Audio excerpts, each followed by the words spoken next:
ప్రతి పూజలో ఒక కలశం పెట్టి అందులో కొబ్బరికాయ పెట్టి పూజ మొదలు పెడతారు. అంతవరకు బాగుంది.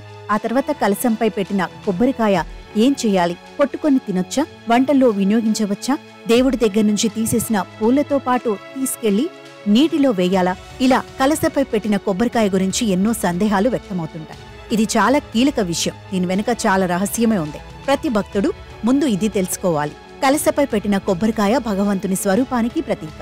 కాయపై ఉండే పొర చర్మం, పీచు మాంసం, దృఢంగా ఉండే చిప్ప ఎముకలు, లోపల ఉండే కొబ్బరి మనిషిలోని ధాతువు, కాయలోని నీళ్లు ప్రాణాధారం, పైన ఉండే 3 కనులే ఈడ, పింగళ, సుషుమ్న నాడులు, జుట్టు అఖండమైన జ్ఞానానికి, అహంకారానికి ప్రతీక. ఇన్ని ప్రత్యేకతలు ఉండటం వల్లే కొబ్బరికాయ పూజలో అంత ప్రత్యేకం. వెండి చెంబు, రాగి చెంబు, ఇత్తడి చెంబు, ఎవరి వీలుని బట్టి వారు ఆ చెంబుకి పసుపు రాసి బొట్లు పెట్టి ఆపై కొబ్బరికాయ పెట్టి చుట్టూ మామిడాకులు పైన వస్త్రంతో అలంకరిస్తారు. అప్పుడది పూర్ణ కుంభంగా మారి దివ్యమైన ప్రాణశక్తి నింపిన జడ శరీరానికి ప్రతీకగా ఉంటుంది. సనాతన ధర్మంలో దేవతలకు కొబ్బరికాయలు సమర్పించే సంప్రదాయం చాలా ఏళ్లుగా కొనసాగుతోంది. పూజలో కొబ్బరికాయకు ప్రత్యేక ప్రాధాన్యత ఉంది.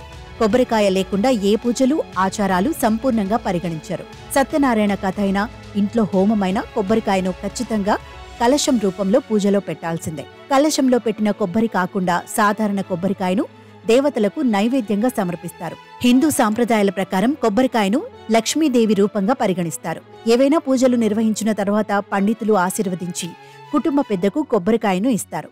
అయితే పూజ తర్వాత పూజలో పెట్టిన కొబ్బరికాయను ఏం చేయాలో చాలా మందికి తెలియదు. పూజలో పెట్టిన కొబ్బరికాయపై దేవతల అనుగ్రహం ఉంటుందని, అది ఇంటిలో ఉన్న నెగిటివ్ ఎనర్జీని పోగొడుతుందని దాన్ని ఇంటి పెద్దకు ఇస్తారు. ఈ కొబ్బరికాయను ఎరుపు లేదా పసుపు రంగు వస్త్రంలో కట్టి లాకర్లో ఉంచవచ్చు, లేదా ఎర్రటి గుడ్డలో కట్టి ఇంటి ప్రధాన ద్వారం వద్ద గుమ్మానికి కట్టవచ్చు. ఇలా చేయటం ద్వారా మీ ఇంట్లో దేవతామూర్తుల ఆశీస్సులు నిలిచి ఉంటాయి. అయితే చాలా మంది ఆశీర్వదించి ఇచ్చిన కొబ్బరికాయను ఎక్కడైనా భద్రపరచకుండా దేవుడికి సమర్పిస్తారు. ఆ తర్వాత ఆ కొబ్బరిని ప్రసాదంగా పంచుతారు. అలా అస్సలు చేయకూడదట. అలా చేయటం వలన వారికి సంపూర్ణ పూజా ఫలితం దక్కదు అంటున్నారు. అందుకే పూజలో పెట్టిన కొబ్బరికాయను పొరపాటున కూడా ఎవరికీ ఇవ్వవద్దు అని శాస్త్రాలు చెబుతున్నాయి.